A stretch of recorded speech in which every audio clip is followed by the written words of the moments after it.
had everything going for me. I was well-liked and accepted by my popular group of friends and did awesome in soccer and got straight A's. But on the inside, things didn't look as pretty as they did on the outside. Around the age of 12 or so was when I started to experience a lot of feelings of frequent loneliness and sadness, really for no apparent reason. Every day I was just filled with thoughts that would belittle me and criticize me. I surrounded myself with, self-help books and inspirational quotes and told myself that once I get to college, everything is going to be good. I'm going to be happy. I'm going to get over this. Shortly before I graduated high school, I went to a church, and I just remember being there and just seeing these people have a real relationship with the Lord. I never doubted the existence of God, but I never had that real personal or intimate relationship with Him. When I graduated high school, I found myself just hit rock bottom, and I hit a point of just such intense depression. I couldn't decide, if I wanted to live or if I wanted to die. And I didn't want to die, but I just didn't want that pain that was lingering on inside my soul to just stay there. A couple weeks after high school, I found myself in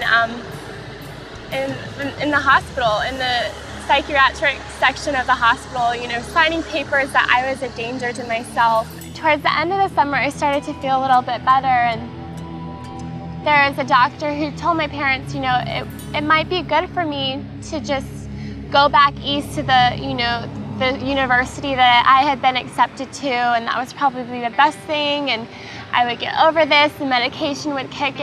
And so I packed my bags. My parents moved me a couple thousand miles away, the East Coast, and everything was okay on the surface for a while, but before I knew it, I just began to crumble inside, and I just came undone. I was just filled with this anxiety, and I remember thinking, you know what, maybe I should just go walk out into front of the train tracks right behind the library and just end this. I can't do this. I ended up having to be flown home and was readmitted to the hospital, where I stayed for about 3 weeks. And I remember asking my parents for a Bible, and when I was in the hospital, just reading through the words of Jesus and the hope and the healing that was there. It was during this time that God really, really met me in this darkness. And He surrounded me with people who knew Him and began to pray for me and for my family.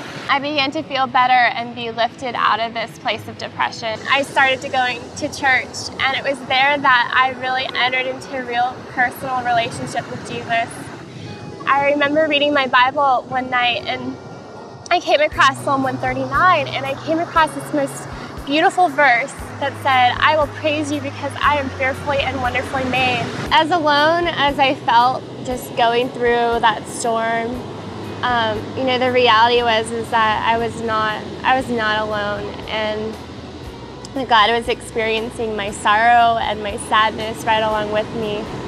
And just, in Him, I found my refuge and my strength and my fortress.